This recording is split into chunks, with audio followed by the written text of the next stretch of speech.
To a special Saturday Night Live edition of Locked On Astros. I'm Htown Wheelhouse. You can find me at Htown Wheelhouse on Twitter and Instagram. But before we get to that, the Houston Astros have won their sixth straight game. That's right, six straight. They have won their third straight game, 3-2. Jose Altuve appears to be back on track.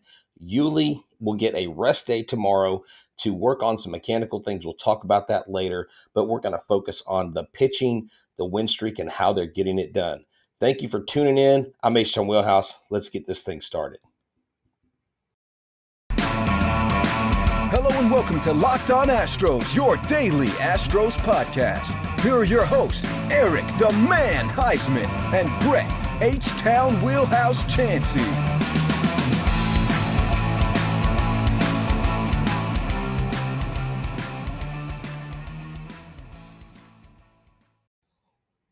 We are Locked On Houston Astros. We're your daily Astros podcast. I'm Htown Wheelhouse. You can find me at Htown Wheelhouse on Twitter and Instagram, and at Stros411 on Twitter, Instagram, and Facebook. Always positive, always Stros. Now, to get this show started off, I wanted to let y'all know tomorrow night, Chris Castellani will be joining the show. He was supposed to be here tonight, but at the last second, he had unforeseeable events come up that he could not get out of. He apologized. He said, let everybody know that I'll be on the show with you guys to do a full recap of Tigers versus Astros. So we thank y'all for tuning in. We hope that he isn't the only reason why you came. Of course, we know that because our subscribers continue to grow. We want you to make us your first listen every day. Eric the Man Heisman is not in tonight. I am going solo to talk about the 6-game win streak. Remember to go to Apple, Google, or Spotify. If you've already subscribed to our YouTube channel, hit the like button every time you watch one of our videos. Share it with friends and family. And also make sure that they're subscribed as well. The more we get our name out there, the more content we can bring. And just, we want to hit the broad audience. We want to hit all 4.5 million people in the Harris County, Houston area. We want to thank you for listening. We've got people from South Carolina, Illinois, California, Louisiana, Texas, all over the United States listening to us. And we thank you so much for checking us out every day. So yeah, this Saturday night edition, I think even though Castellani could not make it, it deserved to have the show go forward. Why? Because Framber Valdez. Now, Framber Valdez, this guy threw his highest percent of strikes in a game that he did all season. And I'll get to some of his comments here in a second. But here are his vitals. Hey, thank you so much. I appreciate it. Look at that. They are saying they love the show. Thank you, Marwy. And better than ESPN. Hey, I'll take it. I'll take it. Let them know. Have them send me a note. Maybe I can improve their ratings. Anyways, I digress. So Framber Valdez today pitched 6 solid innings. He did give up 9 hits. But what I like about this outing is he only gave up the 2 runs. He only had 1 walk. He had 7 strikeouts. He said today after the game, Mark Berman and the different guys interviewed the players, and he said, the ways that I'm able to go into 6 innings is because when I give up a couple hits, I refocus. When I'm in a pickle, I don't get worked up or nervous. I know that I have confidence in my stuff. And he literally, so he reduces ERA. Now, I'm getting some of these vitals from a gentleman named Javier Gonzalez. He's with a group called Pelota Cubana. I believe he is from Cuba. He's a sports reporter, and he does everything. He tweets in Spanish. He reports in Spanish. But this guy, Javier Gonzalez, follow him on Twitter. He is a great follow. I just picked up on him here a few days ago. But I'm going to say Christian Javier. Framber Valdez reduces ERA to 3.34, okay, which is good. It was 96 pitches, 67 of them were strikes. The hardest ball he threw was at 96.8 miles per hour, and he did a great job. Yes, he is right here. Craig says Valdez, the world's greatest escape artist. He did. He definitely is one of these guys that tonight he had the ability to get out of trouble. Pitchers are going to get into trouble, and we know that, but it's what do they do when they get into trouble? You know, I always tell my players if I coach or students or just people in general, you know, life is literally 10% what happens to you and 90% what you do with it. And Framber Valdez has learned to harness the mental side of the game. There are so many players. There are so many players that maybe couldn't break the minor leagues. There's so many players that got into the pros and just seemed to fail, that a lot of that has to do with their ability to handle the mental side of the game, and why probably so many of us just didn't play very long, or we stopped somewhere along the way. The mental aspect, sometimes you can have all the talent in your hands and your feet and your legs, but if you don't have it between the ears. And I'll go back to this because I haven't shared this in a while. In 2019, my son and I saw Framber Valdez pitching in a rehab start in Round Rock. I can't remember if it was a rehab start from an injury or if he had been sent down. But Altuve was finishing up down there. He had been injured. They still had Josh Rojas. It was actually a week before the Greinke trade. And Framber Valdez had walked like 6 batters in the first 3 innings. And my son, who was 9 at the time, looked at me and said, "Dad, he looks nervous. He doesn't look comfortable on the mound." This was a 9-year-old picking up on this. So you watch Framber pitch today, and you don't see that uneasiness, and that's really, really good. And so we'll get to those things here in a second, but let's also look at some other pitching statistics today. Actually, in Framber's arsenal today, he had 47 sinkers, 28 curveballs, 12 changeups, and 9 fastballs, and so that was the mix he used. Ryan Stanek came in through 16 pitches, gave up no runs, gave up 1 hit, had a strikeout, had a walk. He was topping out at 99.8, I believe. Brian Abreu, 1 inning pitched, 1 hit, 1 strikeout, 15 pitches. And then Ryan Presley.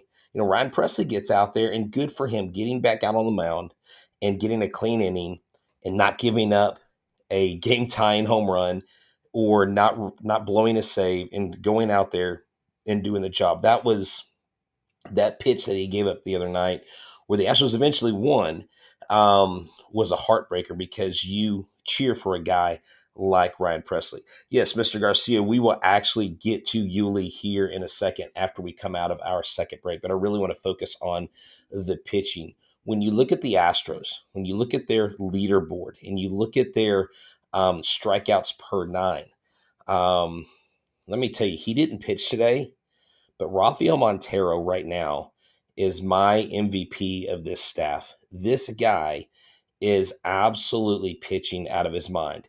Rafael Montero he has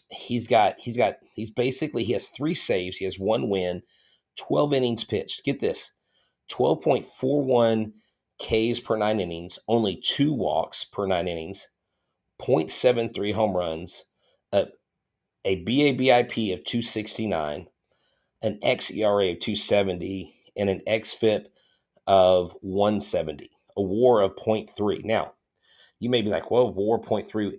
This dude has only pitched 12 innings. He is so valuable. He looks so good on the mound. Christian Javier's looking good as a starter. Hector Neris, who has actually thrown 13 innings this year. He's 1-1 with 14 games played in. He's got 8.31 Ks per 9 inning. And then you go down to Brian Abreu. Brian Abreu's not pitching terrible, 13.5 Ks per 9 inning. It is just one of those things where you'd like to see the pitching getting the job done, because the bottom line is the Astros just won 3 games in a row with the score 3-2. They just won their 6th game in a row. Now, albeit against guys like the Tigers and stuff like that, but still, these were the teams that were coming into Houston and they were being swept. Oh, you know what? This is a great side note. Samuel, thank you for bringing that up. Samuel, who's a regular listener, says this: the baseballs are dead. The offense has been bad across the league. Major League Baseball is doing something that we don't fully understand. And I couldn't tell you if the balls are dead or live, but they're definitely not live. They're definitely not juiced. That's for sure. Let's see. Mr. Sahim asked, what is Montero's whiff percent? Oh my gosh, I would have to look that up. I don't have that right in front of me. Heck, you know what? Someone could help me out since I'm solo tonight. Y'all could look that up, put it in the chat, and I'll throw it up there and I'll give y'all credit. How about that? The first person to put up Rafael Montero's whiff percentage, if you do that, I'll send you some Astros baseball cards. You just have to send me your address via Twitter and I'll get you that. So let's do that tonight. What is Rafael Montero's whiff percent? The first person to put it in the chat, I'll send some Astros baseball cards. So, but yes, it is obvious that MLB has done something with the baseballs. Okay, before we move forward, I've got to say this. Y'all hear me talk about Built Bar, and I'm not lying. They are amazing. I actually have people that listen to the show taking pictures of Built Bars saying, I'm at the game and I brought the Built Bar. If you know this about Minute Maid Park, you can actually bring food in a gallon Ziploc bag. And what are listeners doing? They're bringing Built Bars. Why? Because they only have about 130 calories. They have 4 to 5 grams of sugar, 4 grams of carbs, and 17 grams of protein. That's right. It is amazing what these bars are doing for people. It is crazy to think that someone would consume any other protein bar on the market. I don't know why you would. They don't taste as good. They're too filling and they got too much junk. They have Built Bars and Built Puffs, all wrapped in 100% chocolate. That means you can eat healthy and enjoy it. Now, what is a Built Puff? A Built Puff is crazy, right? It's the first protein-infused protein bar, actually marshmallow protein-infused protein bar on the market. They've got banana cream pie. They've got churro puffs. It's amazing. So check it out. And if that's the case, sign me up. When you go on the vacation with kids, throw some in their backpack, throw some in your bag so that way you have something filling to take with you. Go to built.com and use the promo code LOCKED15 for 15% off your order. Use the promo code LOCKED15 for 15% off at built.com. All right, let's see. Did anyone get hey, no one's taking me up on my offer. I'm telling you, I've got some good Astros cards that I will give away. Someone give me Rafael Montero's whiff percentage and put it up there. DM me on Twitter. I'll send you some cool Astros stuff for free. All right. So let's do this. Let's look at the hitting today. Before we get to the hitting, let's talk about Yuli. Yuli Gurriel, Dusty Baker said, Yuli can hit. He goes, Yuli doesn't just stop hitting. He goes, I have faith in Yuli Gurriel. He said, Yuli needs a day off. He needs to work on some things mechanically, but he's going to come back rested and he should be fine. So I really think Yuli Gurriel will be okay. I don't think we have to worry about Yuli long term, but the slump that he is in is not good by any means. I mean, this is a terrible, terrible run by Yuli. He's down to 196. He's under 200. And it's just, he has 18 hits. Hey, what's up? We got some different people on here I haven't seen in a while or on. Leo Drummer, welcome. And Christy Moore, welcome. Thank y'all for tuning in. But yeah, 5 RBIs. 5 RBI, sorry, for those baseball savants out there. Oh, there we go. Jeremy Clapp, 74%. All right. So Jeremy, boom, he got it before Marwell did. So Jeremy Clapp, if you're on Twitter, okay, if you're on Twitter, DM me and I'll send you some cool Astros baseball cards via Locked on Astros and a couple Locked on Astros decals you can put on your Yetis or whatever you drink out of at work, some coffee mugs or something. So definitely pay attention to that and make sure you get that to me because I'll get it to you and you got my word. But yeah, I want to go back and look at Yuli's game logs, but there's really not. It looks like, he had a 4-game hitting streak from April 22nd to April 25th. It looked like he was going to break out of it. He went 3 for 5 on the 29th of April. And then you get into May, he had the 3-game hitting streak, May 2nd, 3rd, and 4th. And then he's 0 for right now. He's 0 for his last 10 at bats. You hate to see it. He's not getting the walks either. He only has 3 walks in the month of May. Gosh, he only had 2 walks in all of April. That is a big drop off. And everybody's saying, well, skinny Yuli isn't good and maybe fat Yuli needs to come back, kind of using those terms loosely. So the mental aspect of the game is a real thing. And even professionals, men that have done it their whole lives, someone like Yuli, because if Yuli would have come to this league as a 20-year-old or a 21-year-old, we would be talking about a first ballot Hall of Fame Yuli Gurriel. He would be an absolute superstar in this league. But because he came so late, because of various reasons, waiting on his brother, political things, whatever, what have you, Yuli is still making a name for himself. Remember, he's still the reigning AL batting title champion. He's still got time. He can still get hot. Remember last year, everybody was worried about Kyle Tucker in May, and all of a sudden, boom, he took off, and it was like he should have been MVP had it not been for May. Well, Tucker has already swung things back around in the right direction. Tucker's, he's up to 247. I'm sure he would want to be higher. Alex Bregman, I was looking at his splits. He's down to 232, and Alex Bregman in the month of May has 5 hits in his last 22 at bats. He's got three doubles. He's got 3 home runs, so that's not terrible. But here's the thing. The Astros have won 3 games in a row with a score of 3-2. If you can do enough to win and your pitching is adequate, then I think right now in a month where you don't play strong teams, it is okay. But what you need to see against these bad teams is you need to see at least every 2 or 3 games, a burst of runs, because they only had 4 hits today. The Tigers had 11 hits and they only scored 2 runs. And so when you look at that, the Tigers are really bad. I mean, this team is not good at all. And AJ Hinch has absolutely got to be pulling his hair out. I actually had them winning the first 2 and losing this one and then winning the game tomorrow because I thought they would at least lose one of the 4. I didn't know which one. And today I thought that was going to happen when I saw they went up 2-0 and the Astros weren't hitting. And then Altuve got a hit. And then Brantley got it. Peña got a hit. And then Altuve got another hit. Altuve got another home run.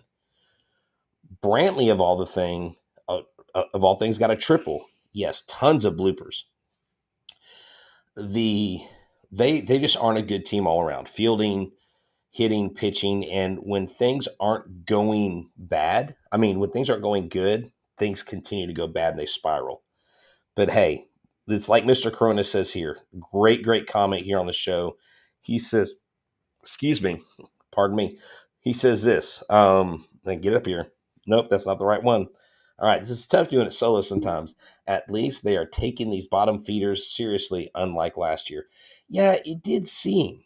Now, you would probably ask them, did y'all not take the easy team seriously? They probably would say, they would never say, well, yeah, we just didn't take them seriously. But they didn't seem to have the same fire when they went out against the lower teams. They didn't seem to go out and really put it all out on the line. Like, just something seemed different. And I don't know what it was. But this year, they know it. And maybe they know it because of various things. They lost another mainline player. So maybe they were pressing. Maybe they've been pressing more at the plate because Carlos Correa is not there. But Peña, this kid's leading home runs. He's leading RBIs. He's leading in slugging percentage. He's leading in on-base percent. He's leading in like a ton of categories. I don't want to name them all because I don't know every single one he's leading in. Even though he's only batting 234, this kid's getting it done.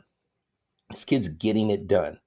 And while these may not be ideal wins, these wins are going to be important leading into the end of the season. These wins are going to, is he not leading in home runs? Okay, I thought he was leading rookies in home runs. I would have to look that up. Someone give me who's leading the rookies in home. I don't think he's leading the league. I believe he's leading all rookies last time I checked, but I may be off on that. So the Astros scratch across 4 hits. They get 3 runs. And they had 6 walks. They only struck out 9 times. They were 0 for 3 with runners in scoring position. They did leave 7 on base total. Yes, he is leading rookies, Canyon. Exactly. Yeah, that's what I meant. No, he's not leading the league. I know he's definitely not leading the league. Not when you got guys like Ohtani, Vlad Guerrero Jr., and whoever else is just mashing the crap out of the ball right now. But Peña is absolutely leading. Julio Rodriguez, I think, just hit his first home run recently. Torkelson, I believe, has 3. Bobby Witt Jr., I think, only has 1. All these highly touted prospects that were touted above Peña, they're not performing early. Now, the real test for Peña is going to come late May, early June, when the league adjusts even more to him. How's he going to do? He seems to be a big moment hitter. He doesn't get nervous. He seems to hit his stride and likes hitting in the big moments. When is JC Correa coming up? Brian asked. JC Correa, I believe, is in high A right now, if I'm not mistaken. I believe he's with the Asheville Tourist. I would have to double check that. I may be completely wrong. Monday night, we have Jordan Brewer coming on from the Asheville Tourist. I believe the number 19 or number 18 rated prospect in the Astros organization. We're going to have him on, and I'll find out where JC Correa is, and we can talk about him tomorrow night. I don't have time to go and look right now.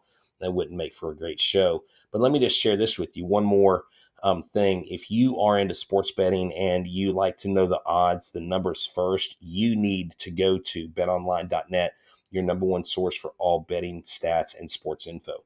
Find all the latest sports developments, league reviews, and news, including this year's basketball playoffs. That's right. Like, my son is totally into the NBA. He's loving the basketball playoffs. He really believes that Memphis has the ticket to win it all this year. We'll see. And this weekend's run of the Roses, the Kentucky Derby, is back. BetOnline is your continued source for all sport wagering information, from live betting to playoffs, esports, and more. Even though we don't mention it, heck, F1, I know there was an F1 race in Miami, one of the America's race, coming up in October later this year in Austin. They will have an F1 race, a Formula One race. Check that out. If you are a big Wilson guy, or you are a Hamilton guy, or a Sainz guy, whatever, go check it out. Head to the website today or use your mobile device to learn more about the trends in action. Bet online, where the game starts. I want to say this. If you are into Locked On, the Locked On Network, and you are into other sports, or even just the entire Major League Baseball, you can go to Locked On Today on Locked On MLB, and they'll recap all the games for you with the Locked On Now Sunday through Thursday. If you go to Locked On MLB, check out Sully, Paul Francis Sullivan. Please call him Sully. He is like a baseball encyclopedia. Also, check out Locked On Farm. Mr. Crosby, Lindsey Crosby went over Jeremy Peña with us, and we were actually talking. We're going to have a recap, a Jeremy Peña 2.0 We Told You So episode to pump up and celebrate the rookie sensational shortstop. So I'll be doing that coming up here in the next couple weeks to break down what we've seen, what's made Jeremy successful, what he can do to continue to rise in the rankings across the league. But make sure you make us your first listen, Locked On Astros, and those other shows your second and third listen. Anything from Locked On is going to be top notch. Now, someone said, what are the odds to win 3 straight games, 3-2? I don't know. I don't even know how you prop bet that if it's not up there. I don't know if you call Vegas, because I'm not an avid sports betting guy. I don't know if you call them and say, hey, I want to put 500 on the Astros winning 3-2, 3 games in a row. GTSLB, who won the Derby? Was the Derby won by the Kentucky Derby favorite? Because Mattress Mac had a promotion going that if you bought a house full of furniture and the favored horse won, you got all the furniture for free. I'm kind of thinking that maybe a lot of people are going to have to end up paying that bill. Oh, wow. Yeah, good thing we didn't get a house load of furniture. I would have been in the doghouse. I would have had to find a place for that furniture outside of the confines of my house. 80-1 odds for the Derby winner, so not favorite. Okay, 80-1 won it. Whoa, that's a payday. See, you could totally go to betonline.net and find out all the information and get educated on that and like score big with that. That's cool. So the Astros, guys and girls, they've won 6 in a row. They've won 6 in a row. This team, just a week ago, we were like, what's wrong with our team? What are they doing?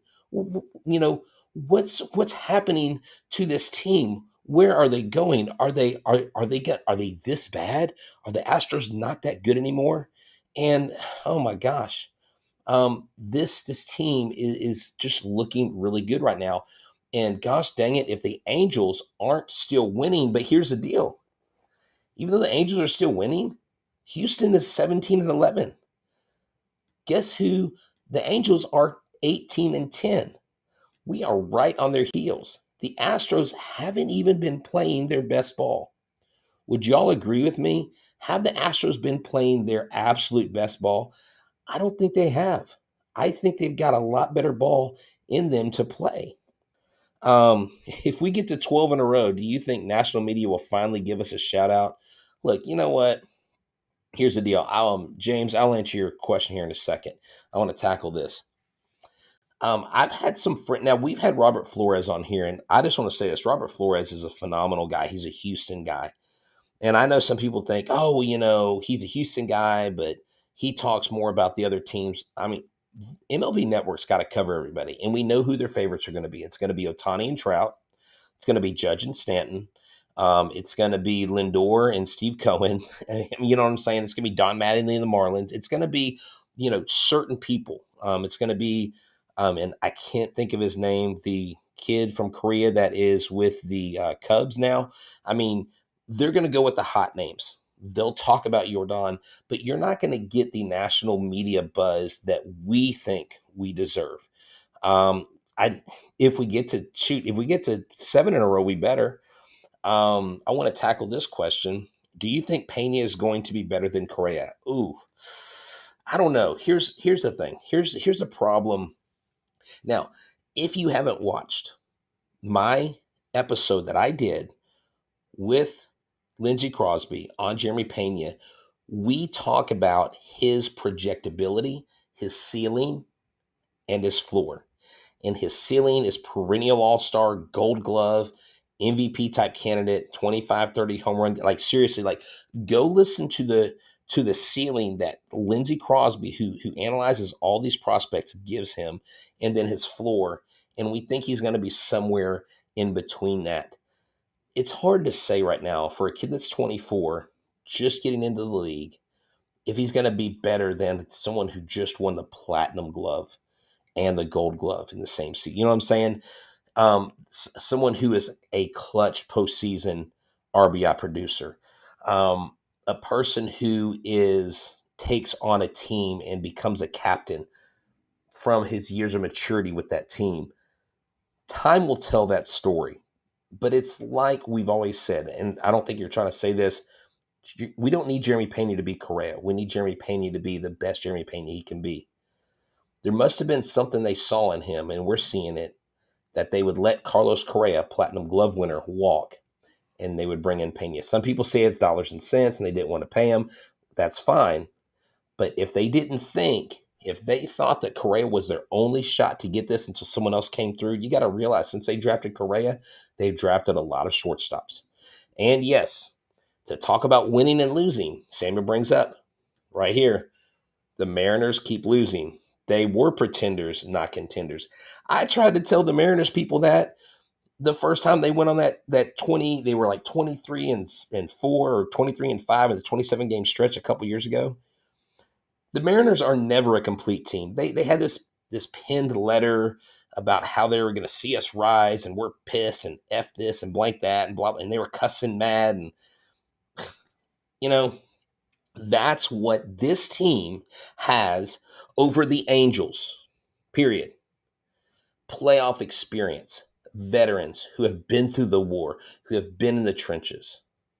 The Angels have Ohtani. The Angels have Trout. The Angels have Walsh. The Angels have Wade. They're not bad players. The Angels bullpen has actually been really good. Shohei Ohtani is pitching out of his mind. He had 11 strikeouts, 29 swings and misses the other day against the Red Sox. They've got a great team.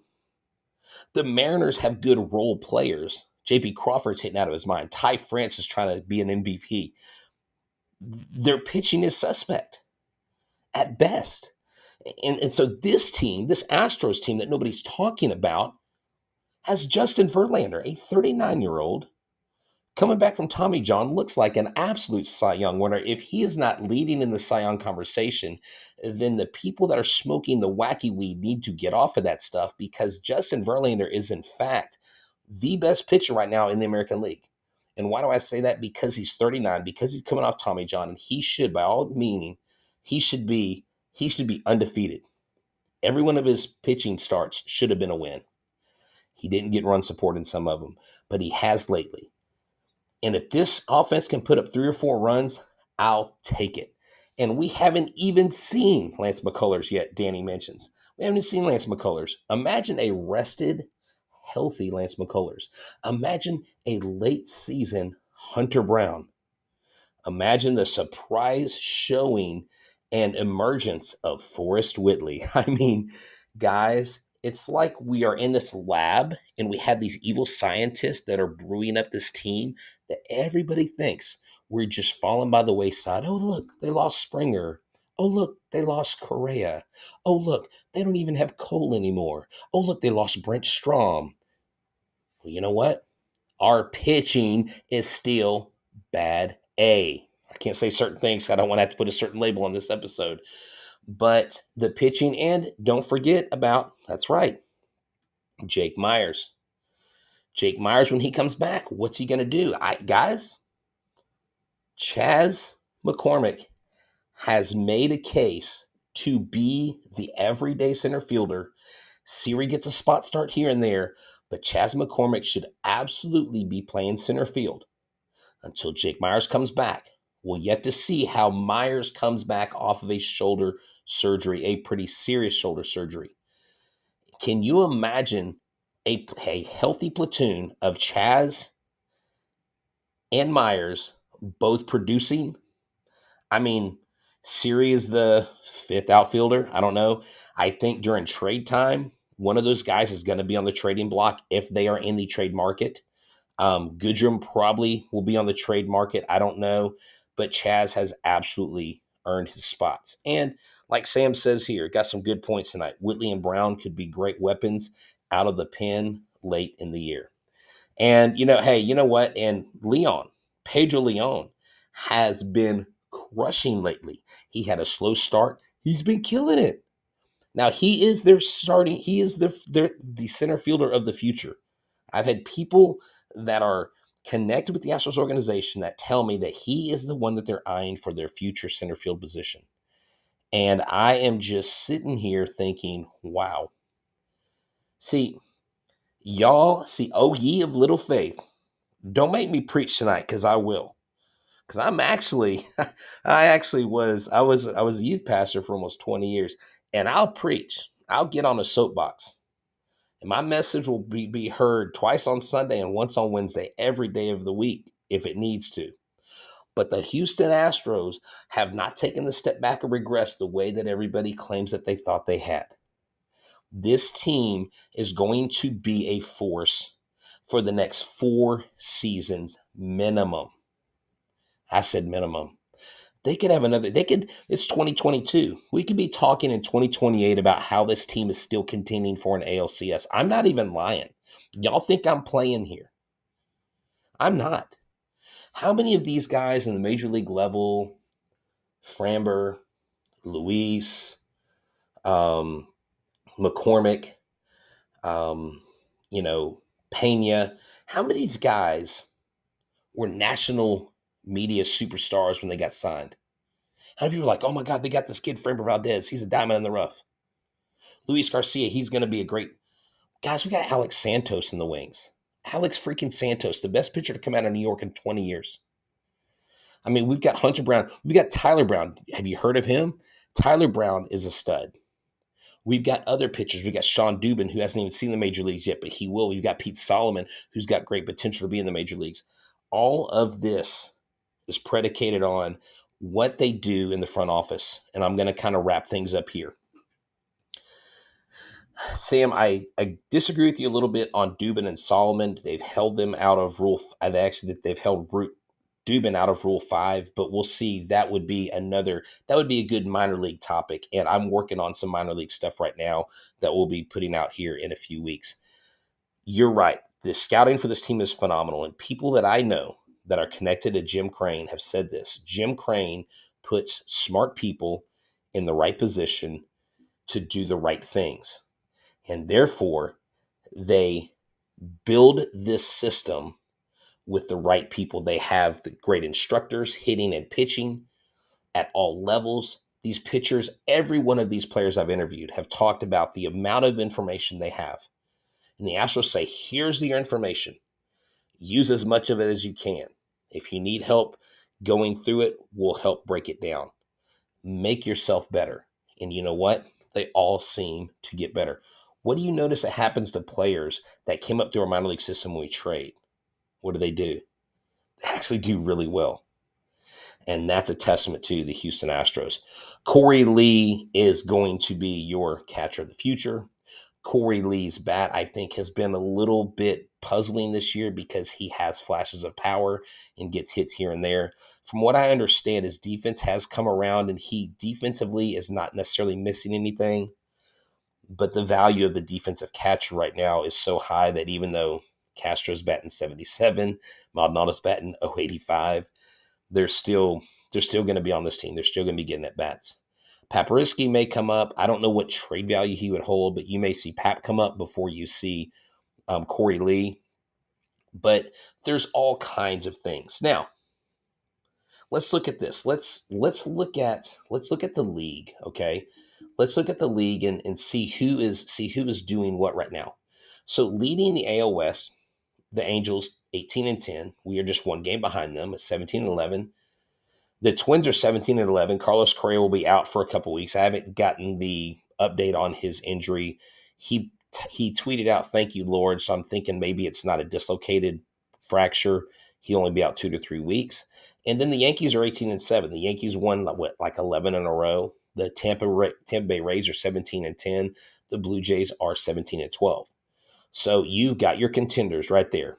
You're the Yankees, the Rays, the Jays, the Twins are the only team that's going to compete in that league. I don't think the White Sox have too many injuries. They're not going to do anything. I think they're done. And the Astros and the Angels. In the National League, you're going to have the Mets for sure. Miami might surprise people, kind of like Atlanta did last year.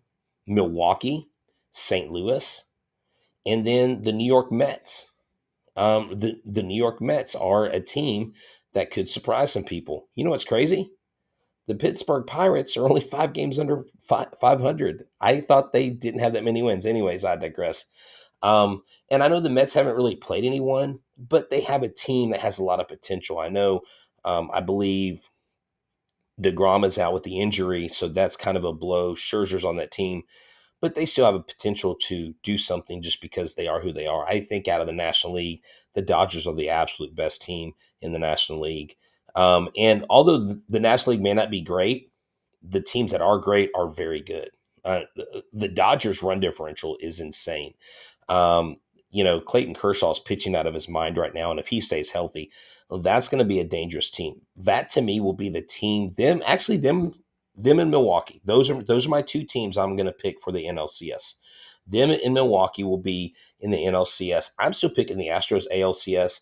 I'm actually picking the Astros, and I'm going in between the Blue Jays and the Yankees right now. Yes, the Dodgers are scary. But wouldn't it be great to beat a great Dodgers team, maybe with a better record, and beat them again at home? I mean, can you imagine how Dodgers Nation would absolutely flip their lids?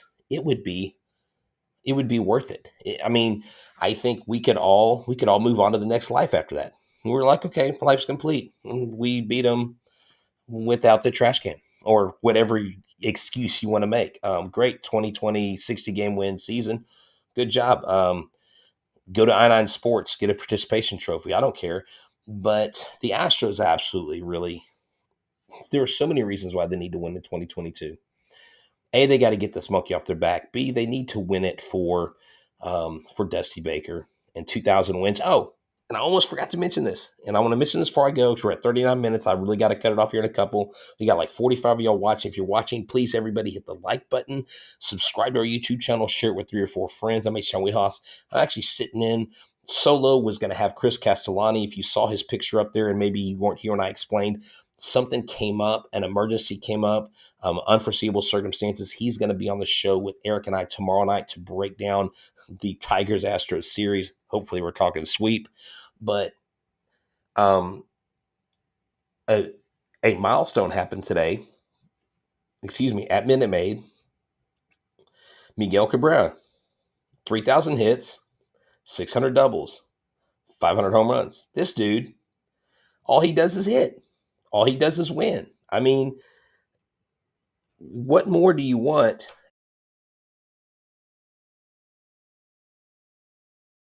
Oh, man. Here we go. Okay, sorry. I started losing signal there and started going all digital on everybody. So Miguel Cabrera sets a milestone at Minute Maid Park. Hopefully they gave him that doubles ball that he got, the 600th double. I put a great picture on the caption or on the graphic with him and Altuve. They actually grew up in the same town, and in Maracay, Venezuela, and I probably totally butchered that. But at the end of the day, it's great to see these two Venezuelans who are legends in the game. Jose Altuve at his bobblehead giveaway today, at his birthday yesterday, he's hitting. I didn't even get to this. What was I thinking?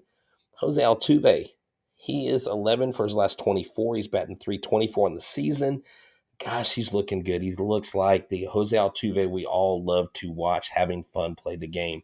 So, hey, it's 41 minutes and 15 seconds. Thank y'all for hanging out. This is so much fun. I didn't know if I would have the energy to do this, but you know what? You guys bring the heat. You guys bring it, and you guys make it so much fun for Eric and I from the bottom of our hearts. We thank you. We humbly appreciate it. And anytime we're at a game, we'll let you know. And please, if you see us, please come up and say hi. Take a picture with us. Let us know you love the show.